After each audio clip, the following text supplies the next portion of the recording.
Hello, welcome to another 5-minute life hack. This is one I've thought about in principle, but not, I like the terminology and I like the way it was put out there. So PTG, we'll see if any of you know what that is, PTG, and are we benefiting from it or getting hurt from it? So anyway, this is Sheryl Sandberg. She is the CEO of Meta, Mark Zuckerberg's right-hand woman, and she has had some amazing roles at Google, in government, some other things like that. Not really interested in her resume as much. She's incredible, but I love this story that she told. She talked about when she was fairly young, she had a terrible tragedy happen in her life. Her husband at the time was 46, and she walked into the gym and found him dead on the floor. I can't remember if it was a heart attack. I don't know if she even said, but she talked about what a challenge that was, just out of the blue, healthy, all those types of things. And her husband died, and she's the one who found him.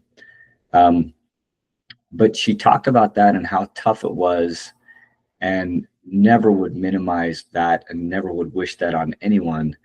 But she talked about this idea of post-traumatic growth, PTG. So we talk a lot about post-traumatic stress syndrome, things like that.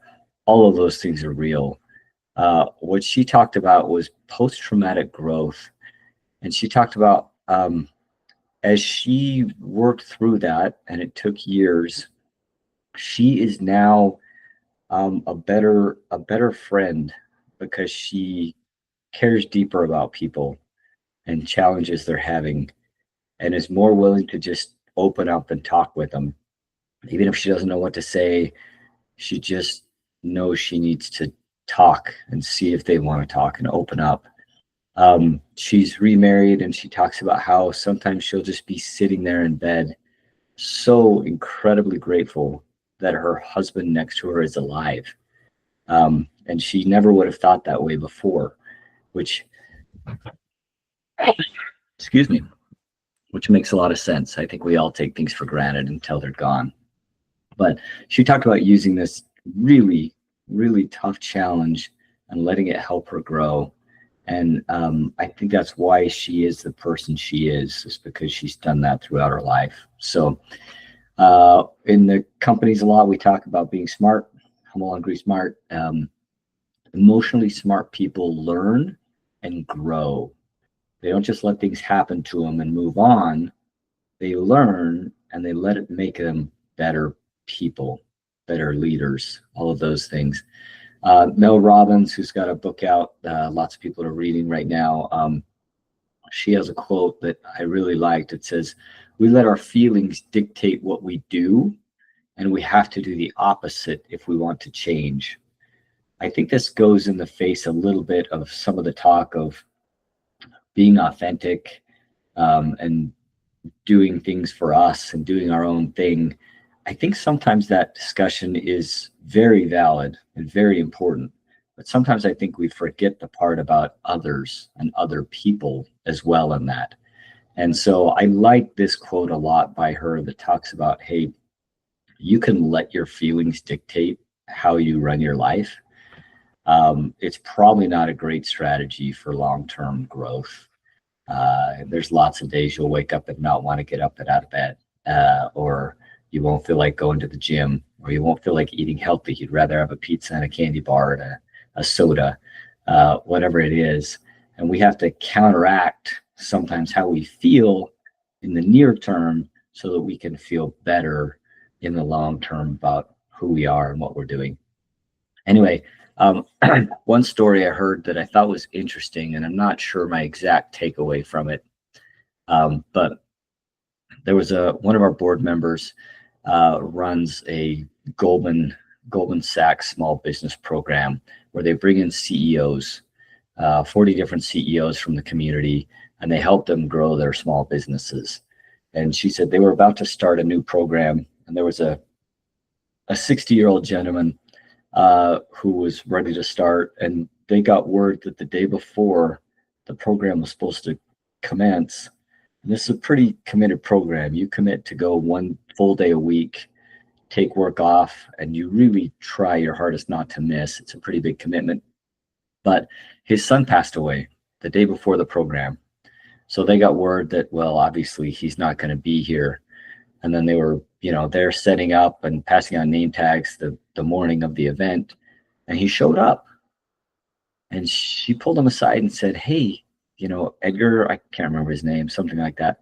What are you doing here? And he said, I've got a lot going on and I've got to work through a lot of stuff, but I also know this is really important and I'm really excited to be here, and I need to be here. This is good for me to help process. And I think that may be right for him. It may not be right for others, but he kind of took that quote above and said, look, like if I just let my feelings dictate, I'm going to be in my bed for the next 4 months, just depressed and sad. But he also had the emotional intelligence to know that wasn't going to help him get better. It wasn't going to help him process. And again, his story is going to be different for all of us, but I like the idea of sometimes we do have to just do what we know is right, and it will help us get through it. And I like that. He's a very obviously emotionally intelligent, smart person that was able to get through really hard things. But he did some hard things and made some hard choices and went counter to how his feelings were to get that post-traumatic growth. So last quote of the day is John Ashcroft talked about this, and I liked it again. Said, "Are you a master of disappointment and comfort zones?" Kind of insinuating that that's where most of us live. Are you a master of disappointment and comfort zones instead of mastering change?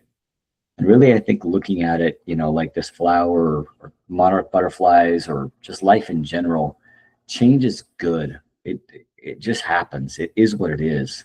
And so we can either go with it and embrace it or try and fight it, which is really, really hard, especially in these days of technology and AI and everything else. There's going to be challenges. There's going to be benefits. And I want to always be on that benefit side and find ways to grow from post-traumatic situations. So anyway, I like the concept of PTG. Next time you have something really challenging or hard, look at it and think, how can I grow from this? How can I continue to get better while embracing that this is really, really hard? And that's okay. That's totally fine. We're all going to go through many things like that in our lives. So anyway, I hope you find ways to find some post-traumatic growth. Some of you are probably in situations right now where hopefully this is timely. So anyway, care a lot about you. We appreciate everything you guys do, and we wish you the best, and go out there and go make an impact. Go help somebody today. Thanks.